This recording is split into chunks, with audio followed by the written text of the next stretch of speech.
Alright, welcome to the channel, everybody.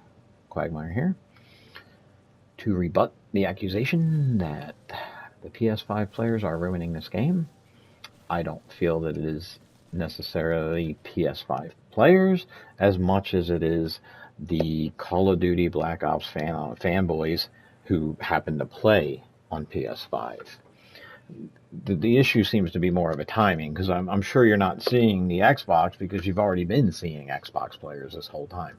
You guys on PC, the ones that are making the videos that are blaming the PS5 players. It's not all PS5 players. My personality player type is a grinder. I'm the guy that I'm here to help you. I'll get in that truck and I'll put some supplies in it and I'll bring it to the next point, because that's what I'm supposed to do. I know what my job is. When I first started playing, I didn't run over here for the meta loadout because I'm not brainwashed to have the meta loadout. I know what I need, or in the beginning, I didn't take anything until I met somebody who had some experience, and they kind of gave me a rundown of what I should take, and I've already taken it here. I take a couple extra bandages, I take a couple extra morphines, and I take 2 salines. That way I can help myself and I can help another teammate. On the weapon side, I grab an extra M16 with a scope on it. I spend 60, maybe 65, 66 supplies on my loadout. You guys are coming in here spending 300 or so, which is more than what this truck is worth. So you're coming in here with your, and I'm going to say it, your Call of Duty Black Ops 6 fanboy. Our game sucks, so now we got to come in here and ruin your game. Now I'm trying to figure out, where is this is our radio tent? I don't think so. I don't know that we have a radio tent. But anyway, we're just going to get past that. So I'm going to start with my examples on why and how and the evidence I have to prove that the problem is not the PS5 player as much as it is the Call of Duty PS5 player. Okay? So we're going to start with the griefing part of it, which is a concern that I think a lot of us are starting to have playing here, is that the friendly fire. The guy who, when you spawn into a new game and he's standing there throwing hand grenades into the radio tent, killing people who are spawning into the game. That's one problem. My other thought, and there's no way of knowing, but I'm sure there are guys out there, I'm sure there's people out there that are doing this where they're in a private chat on PS5, and one guy is joining the Russian side, and one guy is joining the American side, and they're probably going around and they're griefing by tearing down, or they're doing friendly fire, because people, I don't know, I don't know what happens in your life that makes you want to play a video game like that. I don't know what turns you on about ruining other people's good time, and I just don't understand it. Losers, I guess. That's the word that we use. It's a word that most people should use. What do we got here? Something to build? Let's check it out. Oh, we do. Excellent. So, after getting killed over and over again in the spawn, as it was a new match and nobody had established, at the time we were trying to take the airport base, and as soon as we took the airport base, someone put up a radio tower.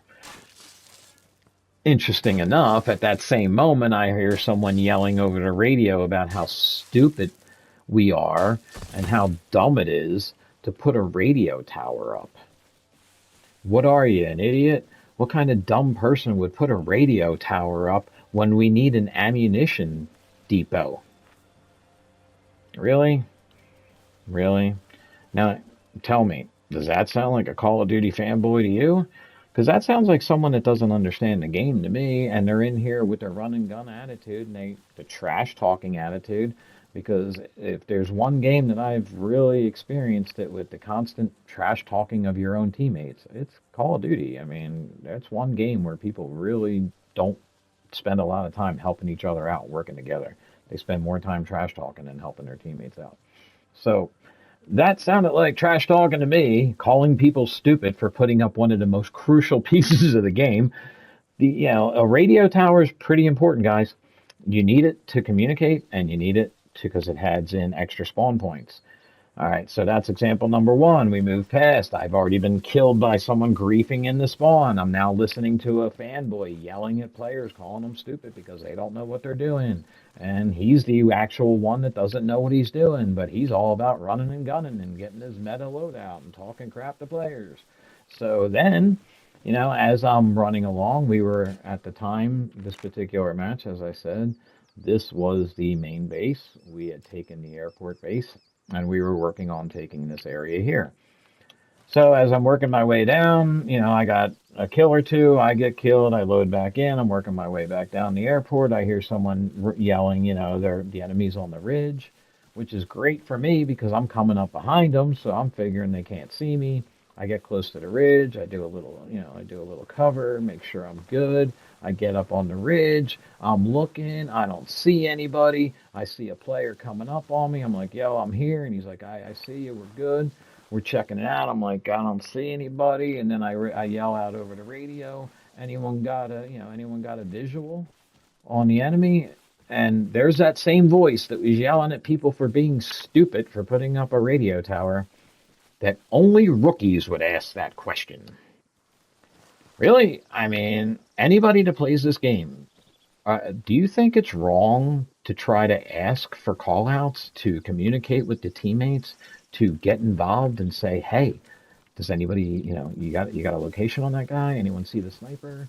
I'm in a good spot. I'm over here. I mean, don't we call out? Isn't that what this game is? So tell me your opinion. Subscribe and like, by the way, and leave a comment down there. Am I right? Is it the fanboy Call of Duty trash attitude that some of these guys have? Not all. I'm not going to put all you Call of Duties in play because I was a Call of Duty player, but I won't give my money to Activision anymore because they've allowed their game to be completely overrun by cheating, hacking streamers who have now turned the game into Omni movement, jumping around like a bunch of idiots. Well, that's why your game is in a dumpster fire, and that's why your player base is dropping off, and that's why your player base is now coming to this game because they see a shooter game being offered on PS5. And they think, oh my God, open world war game. Oh, it must be like Warzone. It must. Oh, you got to get locations. Oh, it must be like Conquest. Oh, it must be domination. Blah blah blah. No, it's not. It's not. It is a game of you come in here, you load into your base, and then you get a couple vehicles. You try to move in. You take an area. Then you grab your supplies. There's a supply depot here. You want to take that. You want to take that. And then you have a supply point too where you can grab more supplies. Then you want to take this location. And all the while you're doing that, you're dropping in communication towers. That's why you want to grab Signal Hill, because if you take Signal Hill, then you have it all. You have communication throughout. But until you do that, your communication is fairly limited. So, fanboy, we got griefing when you come in because, hey, friendly fire, so they love to do that shit. And then you got the guy yelling at people for doing what they're supposed to do because he doesn't understand the game and he wants to run and gun and he wants to have build his meta loadout, and that's what the game's all about to him, is having the meta loadout. Even though there is no KD, there are no stats in this game, there is nothing for you. I'm sorry, I will show you. If you don't believe me, I'll show you. And I almost had to double check myself the other day when I saw this because it does say something at the bottom there. But yes, there are nothing. There's your play, there's your scenarios, there's your field manager, and down at the bottom where it says service states, that is just your what's going on, your ping and everything else. So that has nothing to do. There are no stats. So you're coming in here with your Call of Duty fanboy attitude, wanting to play a Warzone style domination, run around for, you want to be a run and gun player, and this is not a run and gun game. This is a simulator, guys. It's a simulator. Yes, you can call it a video game. It's a simulator. It's like a flight simulator, whatever. This is a war simulator. You have to work together as a team if you want to win the game. And that's the only way it's going to happen. And when you bring your fanboy Call of Duty attitude in here, you're ruining this game. And the PS5 players are being blamed for it. And I'm sorry, but it's just a matter of timing. The Call of Duty game is in a dumpster fire over here. The players are looking for something new. PS5 puts this game out. Boom, there's something new. And they're all flocking to it. And that's a great thing for the game. The unfortunate thing is the game is too complex for half of these people, they don't understand it. So then it pisses them off, and then they just start griefing and doing friendly fire, and they don't know what to do, so they just start killing their teammates and blah, blah, blah. And next thing you know, you got a bunch of trash. Let me know what you think. Subscribe, like, leave a comment down below. Let me know if you agree or disagree on my thoughts. I mean, I'm just trying to defend the PS5 players. And I'm not trying to defend the COD players. All right, peace.